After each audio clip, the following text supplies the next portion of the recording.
O Vasco acertou a contratação de Benjamin Garré, ponta argentino com base no Manchester City que estava no futebol russo. E no vídeo de hoje eu vou te mostrar como joga o novo extremo cruzmaltino, suas principais características e como pode agregar ao time de Fábio Carille. Antes da análise, deixe seu like, se inscreve no canal e compartilhe com os amigos. Benjamin Garré é um extremo canhoto de caráter armador, ou seja, um extremo que vai trabalhar muito mais em zonas centrais do que em amplitude. Zonas centrais, por exemplo, esse meio espaço entre zagueiro e lateral. E a partir disso vai revelar muitas características interessantes, como de fato esse ponta que corta para dentro. E uma delas está nessa situação aqui, que é o drible curto, a inventividade e a condução muito próxima ao pé. São três aspectos muito importantes para o Garré ser um jogador muito difícil de ser de fato marcado. E a partir dessas conduções muito próximas e também dessa criatividade para drible, o Garré vai ser um jogador de fato difícil de se enfrentar e que também tem uma característica interessante para um ponta com habilidade, que é muita objetividade na hora do 1 contra 1, ou seja, um jogador que busca muito esses dribles em direção ao gol e quando não, será um drible para trás visando cruzamento ou finalização. Além disso, por ter esse caráter armador, o Garré vai ter uma capacidade interessante de passe também, além de uma boa visão de jogo. Então é um jogador que vai mapear muito bem os intervalos que o seu companheiro vai acabar ultrapassando para achar esse passe, principalmente em situações que os seus times recuperam a posse ou então invertem o corredor muito rápido e ele, por estar em zonas mais centrais, vai acabar assumindo esse papel de armador da situação.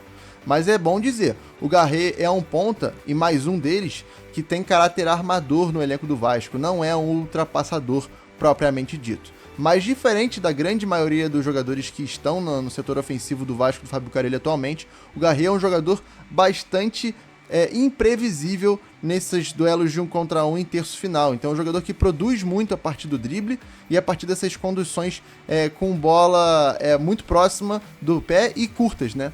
E esse tipo de situação aqui, que é esse corte para dentro, apesar de ser um corte já mais previsível, o jogo de pés do Garré é muito bom e além disso ele vai buscar muito esse corte para dentro para finalizar ou então achar companheiro no segundo pau. Então é um alvo que o Garré tem de fato nessas situações, inclusive em cobrança de falta, em que ele também é um jogador que tem um bom potencial assistente e que pode ajudar também a equipe do Fábio Carille em bolas paradas, né? Já que a gente já pode citar aí o Coutinho, o Payet, o próprio Lucas Piton como jogadores que têm esse tipo de potencial. E por ser canhoto, oferece mais uma situação, né? Apesar de ser canhoto e ter como sua grande marca o drible para dentro, né? O corte para dentro e aí a finalização da jogada, seja ela com um passe ou finalização de fato, um chute, o Garré vai também ler muito bem o que o adversário vai propor a ele, né? Que é no caso a dificuldade. E aí, quando encontrar de fato essa dificuldade para acessar zonas centrais, ele não vai de fato refugar em utilizar o pé direito, o seu pé não dominante. Apesar de não ter uma grande facilidade com o pé não dominante, o Garré também terá essa capacidade de utilizá-lo também quando necessário. Geralmente só na tomada de decisão final, que é geralmente um cruzamento ou então uma finalização, já que a condução de fato fica bem reservada ao seu pé dominante. E em condução a gente consegue ver de fato o Garré como um jogador muito interessante e até pronto nesse sentido para vencer esses duelos, né? E aqui evidencia a capacidade de leitura do Garré também para tomar as decisões em dribles, né? Já que, apesar de não ser um grande tomador de decisão finalizando, é um bom tomador de decisão na hora de se desvencilhar dos jogadores, seja com dribles ou então com movimentos buscando o espaço, já que é um jogador que lê muito bem os espaços e também os movimentos do seu marcador. E a partir disso ele vai ter uma boa taxa de conversão, tanto nos dribles, quanto também nessas situações de relação com o lateral. Repare que o lateral afunda e vai ser muito importante para o Garré ter um lateral direito que vá até a linha de fundo, né, e divida esse lado do campo com ele, para que ele consiga se desvencilhar de dobras de marcação que são muito recorrentes a um jogador como ele, né? E o Garré tem uma coisa interessante que a gente destaca muito, principalmente nesses jogadores que atuam em zonas mais centrais, que é o controle orientado. O controle orientado ele adianta muitas situações para o jogador que tem esse domínio capacitado. E aqui, por exemplo, o Garré está em zona central, está encaixotado num quadrado de marcadores e ele está em zona central porque o seu lateral está dando amplitude. É uma situação que a gente tende a ver no Vasco com o Puma ou o Paulo Henrique. E a partir disso ele vai ter muita dificuldade se ele dominar pro próprio corpo, de fato, né, para amortecer a bola. E não, ele faz um domínio orientado buscando finalização. Então é um jogador que tem uma boa leitura e, lógico, capacidade técnica para executar esse tipo de situação. Aqui novamente, ó, repare, se ele domina a bola parando para si, ele não vai ter o mesmo tempo que ele vai ter com esse domínio orientado já buscando a finalização com o pé esquerdo. Então, a taxa de sucesso em milésimo de segundo é bem diferente de uma decisão para outra, e o Garret se mostra bastante capaz nesse tipo de situação. E uma coisa que ele vai acabar explorando muito nesses duelos de 1 contra 1, ou então em dobras de marcação, são esses intervalos entre dois marcadores. Ele manipula muito bem quando existe uma dobra de marcação, a partir, como eu disse anteriormente, do jogo de pés. É um jogador que consegue ter um enganho, como a gente diz, muito interessante para, mesmo buscando muito esse corte para dentro, que pode ser um pouco mais previsível, conseguir vencer os marcadores. Repara aqui, são 4 jogadores na retaguarda ali, né? E mesmo assim, o Garret, com essa condução muito próxima do pé e o jogo de pés, ele vai, lógico, conseguir o sucesso e espaço para finalizar.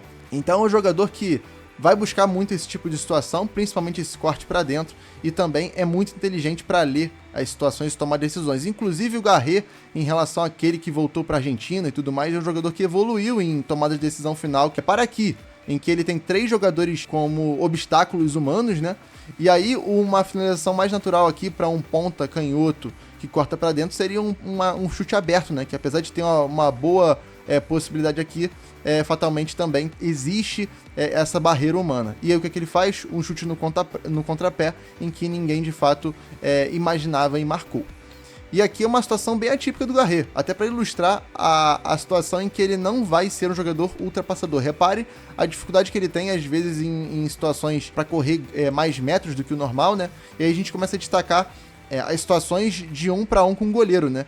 Como eu disse, o Garret ainda não é um grandíssimo tomador de decisão finalizando, mas é um aspecto que ele evoluiu muito, passou a ser um jogador que marca mais gols de fato, né? E que tem participação em situações mais decisivas para os seus times, e na Rússia isso ficou bem evidente. E uma das coisas que se destaca também é como o Garret consegue ler bem os espaços para se apresentar no momento certo para finalizar a gol, seja de esquerda ou com a direita também, quando a gente falou anteriormente. E aqui a gente começa a falar também de associação. O Garret tem um caráter associativo bastante latente. Então esse tipo de tabela que a gente vê muito em futsal, em espaço reduzido, o Garret vai buscar muito. Então ter jogadores associativos próximos a ele é muito importante. Sejam eles o lateral, o pivô, o meia que se apresentar mais próximo, que é o Coutinho, que também tem essa característica, então pode ser um match interessante. São vitais para o Garret ter sucesso e encontrar espaços nessas situações de ataque. E defensivamente, o Benjamin Garret é um jogador acostumado a ser, de fato, esse jogador de segunda linha, né? E que vai cuidar muito das descidas dos laterais adversários. E a gente começa a reparar aqui como é um jogador que fatalmente é muito mais um limitador, né? No caso, um cara que fecha muito mais espaço do que propriamente um jogador que é ativo defensivamente, desarmando, interceptando. Então, ele vai ser muito mais importante nessas situações de fechar espaço, ter leitura de fechar esses espaços que podem ser mais agudos, né? Por exemplo, aqui ele cuida do zagueiro e cuida do extremo, do lateral, aliás, que está atrás dele. Então ali se forma um triângulo em que o Garret está bem posicionado para evitar esse passe mais vertical do zagueiro central. Então é uma situação em que evidencia também uma boa capacidade defensiva, relativamente assim dizendo. E também, em bloco mais baixo, o Garret vai ser o tipo de jogador que vai recuar, inclusive para compor linha de 5, linha de 6 às vezes, como a gente pode ver nessas situações. Então é um jogador que tem um match bom com o Carille.